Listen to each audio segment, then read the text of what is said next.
If we live long enough, there are certain indignities that we can all expect to experience. Hair will lose its color, getting thinner and thinner until it disappears completely. Our skin will thin, sag, and wrinkle. And for men, erections will become weaker and weaker until they are no longer possible at all.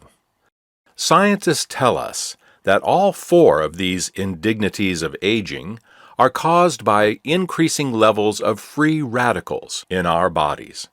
In fact, nearly all of the symptoms of aging are now believed to be caused by or associated with excessive levels of free radicals in our bodies. It has been suggested that if we could lower our free radical levels back to those we had in our youth, we could age more slowly, and in some cases, actually age backwards. So, what are free radicals anyway? Free radicals are highly unstable chemical compounds that will try to react with whatever they meet. They do this by forcing another compound to either accept or give up an electron or a proton.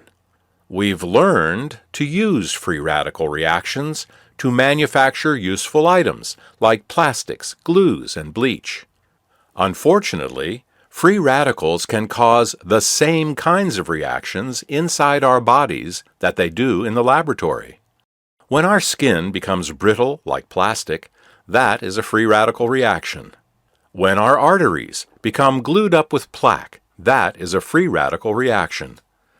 When our hair turns gray or white, that is also a free radical reaction. Another way to think about free radicals is to compare them to fire. Both free radicals and fire alter what they react with, and both are capable of chain reactions.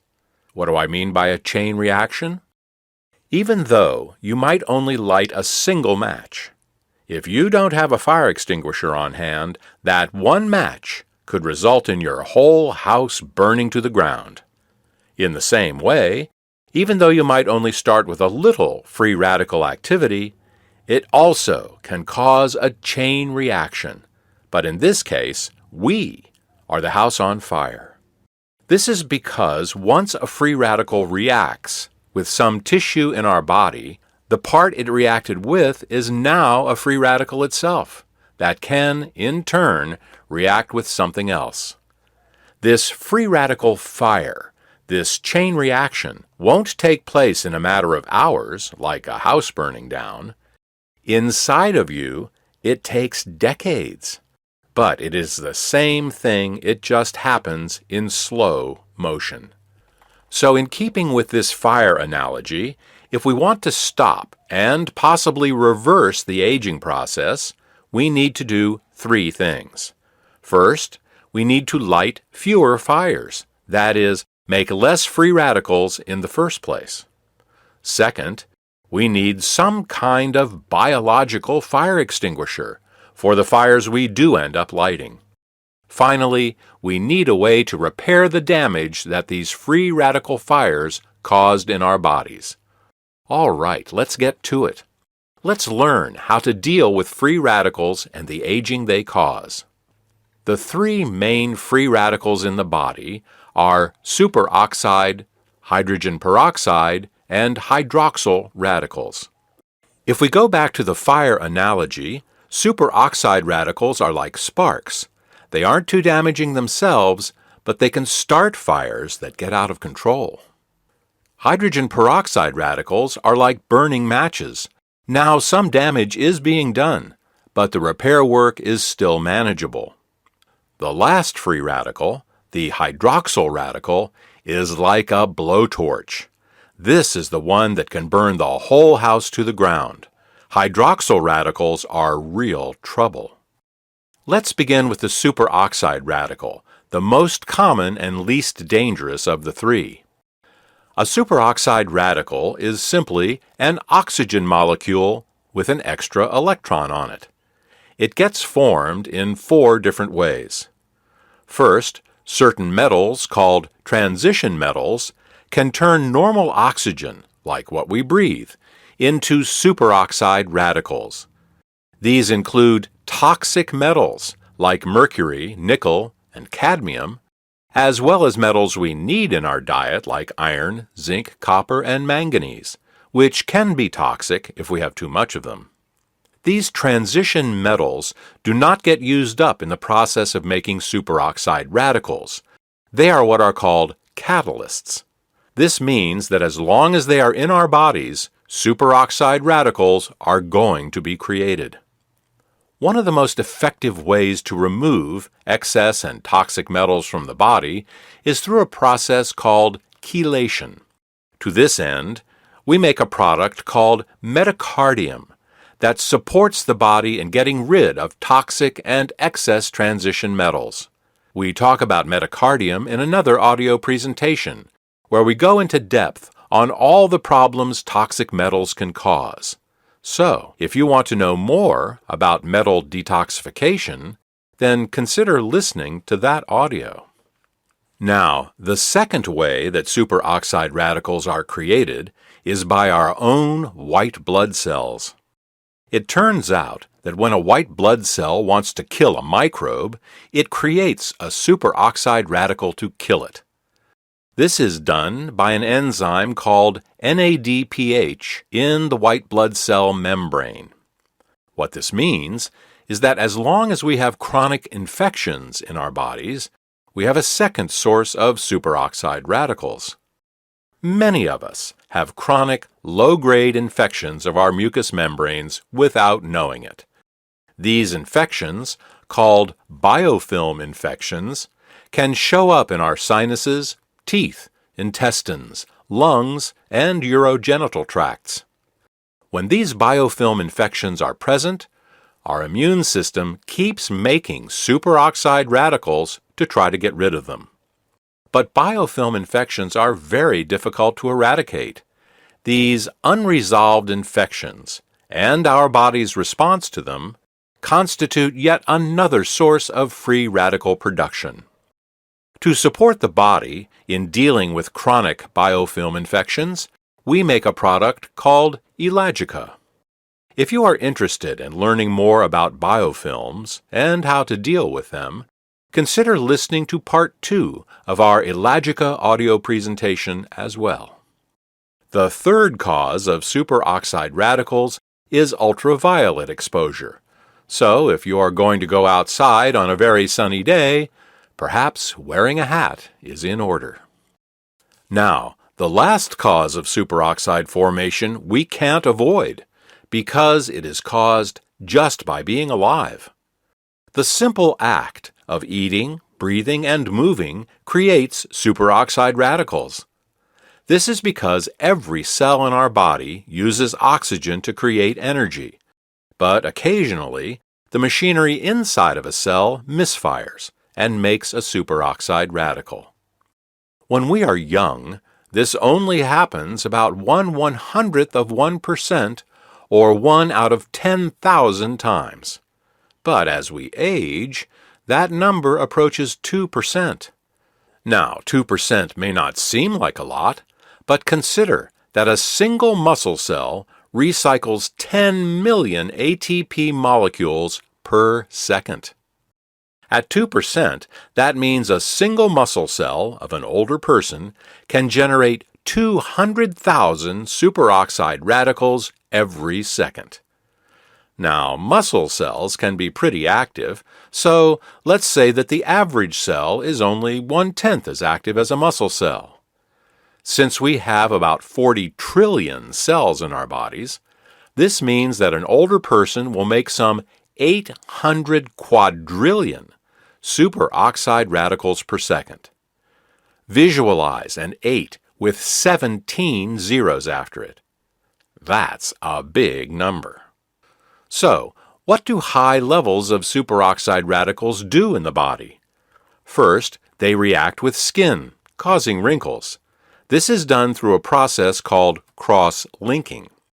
You see, our skin is made from polymers, that is to say, strings of collagen.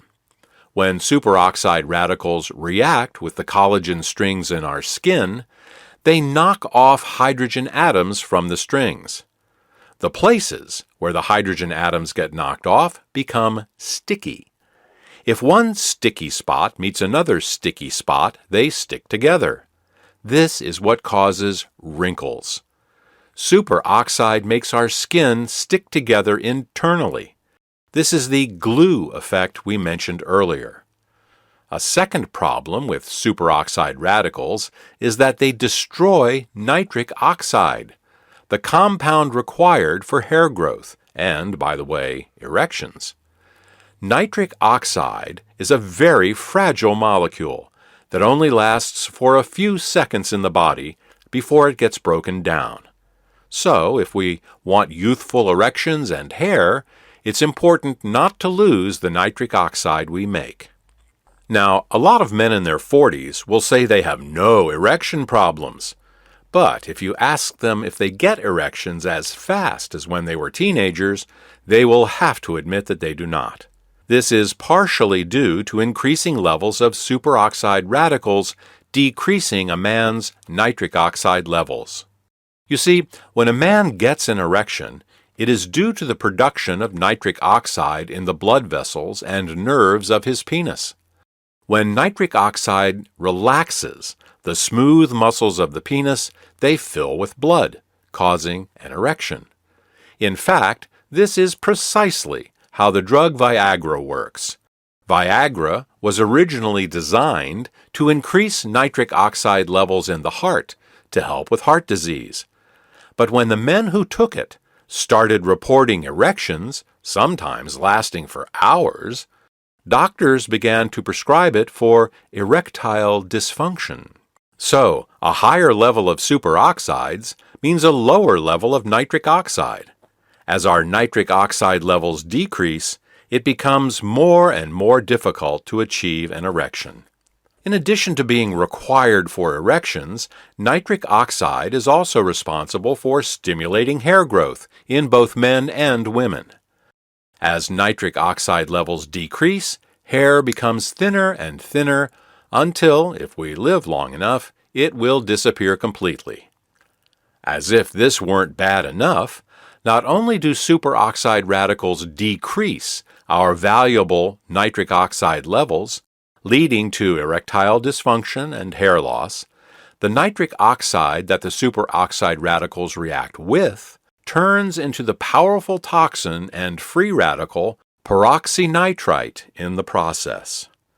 Finally, to add insult to injury, these peroxynitrite radicals eventually turn into nitrites and nitrates, which we know cause cancer. So, if we want youthful skin, a full head of hair, and more youthful erections, we need to limit the amount of superoxide radicals in the body. Now we can lower our superoxide production by getting rid of toxic and excess transition metals, clearing chronic infections, and avoiding unprotected sun exposure. But what about those superoxide radicals that we make just by being alive? We are going to need a fire extinguisher for the quadrillions of superoxide sparks that we make every second just by breathing. And that fire extinguisher is the antioxidant superoxide dismutase. Superoxide dismutase, or SOD for short, is the antioxidant that our bodies make to turn superoxide radicals back into normal oxygen. SOD is so effective that one SOD molecule can break down 2 billion superoxide molecules per second. But SOD doesn't just turn superoxide molecules into normal oxygen, it actually alternates back and forth between turning superoxide molecules into normal oxygen and hydrogen peroxide. So you see, SOD is both a blessing and a curse. When SOD turns a superoxide radical into normal oxygen, the free radical has been quenched. But when it turns the superoxide radical into hydrogen peroxide, now we have the hydrogen peroxide to deal with, and hydrogen peroxide can be worse than the superoxide radical. If superoxides are the sparks, then hydrogen peroxides are the matches. So let's talk about the second major free radical associated with aging, namely hydrogen peroxide. There are three ways that hydrogen peroxide is created in the body. The first we just talked about, namely the result of superoxide dismutase breaking down superoxide radicals. The second way that hydrogen peroxide is made is by our white blood cells. In addition to making superoxide radicals to fight infections, white blood cells also make hydrogen peroxide to fight infections. We have already discussed how to deal with chronic infections, so let's continue. The third way that hydrogen peroxide is made in the body is in response to certain chemical toxins. You see, one of the ways that our bodies deal with chemical toxins is to break them down with hydrogen peroxide. Every cell in our body has these little organelles called peroxisomes. Their job is to create hydrogen peroxide to break down chemical toxins. So, the last thing we must do to lower our production of hydrogen peroxide is to detoxify ourselves. Every day we are exposed to thousands of toxic chemicals. While each exposure might be at levels considered acceptable, when you add them all together, our internal toxic chemical levels can become quite high. To help support the body in dealing with toxic chemicals, we make a product called Zenaplex. We talk about chemical detoxification in our Zenaplex audio presentation, where we go into depth on all the problems toxic chemicals can cause and how to get rid of them. If you want to know more about chemical detoxification, then consider listening to that audio as well. But why bother with lowering hydrogen peroxide levels anyway? Well, it turns out that high levels of hydrogen peroxide causes hair to lose its color. Just like we can bleach our hair from the outside, we also bleach our hair from the inside. So, if we want to keep or possibly regain our natural hair color, we are going to have to lower our hydrogen peroxide levels back to what they were when we were young. Now we know how to lower our hydrogen peroxide production by lowering superoxide radicals, resolving chronic infections, and removing toxins from our bodies. But since we are always being exposed to infections and chemicals, and always making some superoxide radicals just by being alive, we will always have some unwanted hydrogen peroxide in our bodies. So, what is the fire extinguisher for hydrogen peroxide? The way our bodies neutralize hydrogen peroxide is with an antioxidant called catalase. Just like the body makes superoxide dismutase, or SOD, to break down the superoxide radical, it makes the antioxidant catalase to break down hydrogen peroxide. In fact, just one molecule of catalase can break down 4 million hydrogen peroxide molecules per second. However, no matter how diligent we are, some hydrogen peroxide will still be in the body long enough to turn into the worst of all the free radicals, and that is the hydroxyl radical. Hydroxyl radicals are formed when a hydrogen peroxide molecule, a transition metal, and a superoxide radical all react together. Just like hydrogen peroxide is a water molecule with an extra oxygen atom, a hydroxyl radical is just a water molecule missing a hydrogen atom. Instead of H2O, it is simply HO. The hydroxyl radical is one of the most powerful free radicals we know of. It can and will react with anything in its path. Now, there are a few ways to get rid of hydroxyl radicals once they form. One is to breathe in hydrogen gas in small amounts. The hydrogen reacts with the hydroxyl radical, turning it back into water. Many clinics in Asia are now offering this as a therapy. This is a tricky business, however, since hydrogen gas is odorless, colorless, and highly explosive. So unless you are the mad scientist type, you might not want a tank of hydrogen gas in your house. Another way to neutralize the hydroxyl radical is to use the antioxidant melatonin. Melatonin is a fire extinguisher the body makes to deal with the hydroxyl radical. It can break down millions of hydroxyl radicals every second. But melatonin does more than just neutralize the hydroxyl radical. It can also repair the damage caused by free radicals. Earlier in this audio, we talked about how superoxide radicals cause the collagen in our skin to cross-link together, creating wrinkles. Well, scientists are now telling us that melatonin can actually donate hydrogen atoms to the cross-linked collagen strings. When this happens, the collagen strings separate, and the wrinkle can begin to fade away. Now, some might say that wrinkled skin, gray hair, and hair loss are simply matters of vanity, but I would disagree. These are simply the most visible manifestations of an aging process caused by free radicals. The same process that is taking place on the outside of our bodies is also taking place on the inside. It's not just skin that wrinkles and cross-links from free radical damage. Any protein can cross-link in this manner, including our DNA. This can lead to mutations, fatigue, and even cancer. It's not just hair that bleaches, but also the lenses of our eyes, leading to poor vision and eventually cataracts. It's not just hair follicles that die and erections that become weak due to the loss of nitric oxide. Low nitric oxide levels are also associated with high blood pressure, memory loss, and increased levels of lethal heart attacks. So, to recap, if we want to avoid the indignities of age, we need to do three things. First, we need to decrease free radical production by using supplements which can support removing the transition metals, chronic infections, and the chemical toxins that are causing their creation.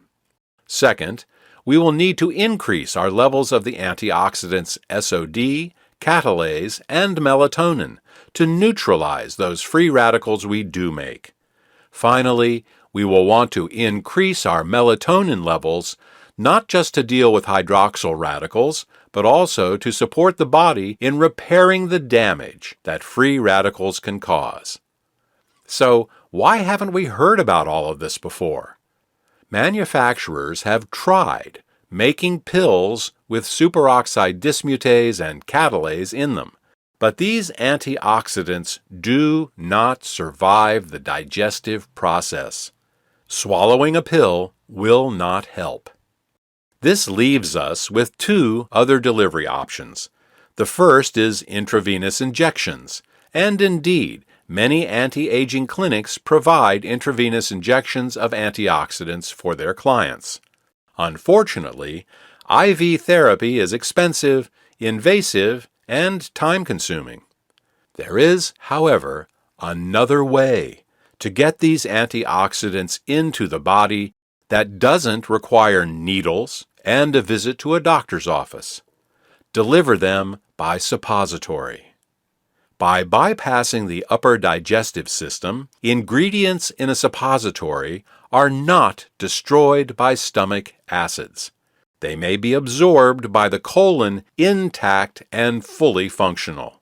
Additionally, suppositories are non-invasive, less expensive, and take only moments to administer, all by yourself.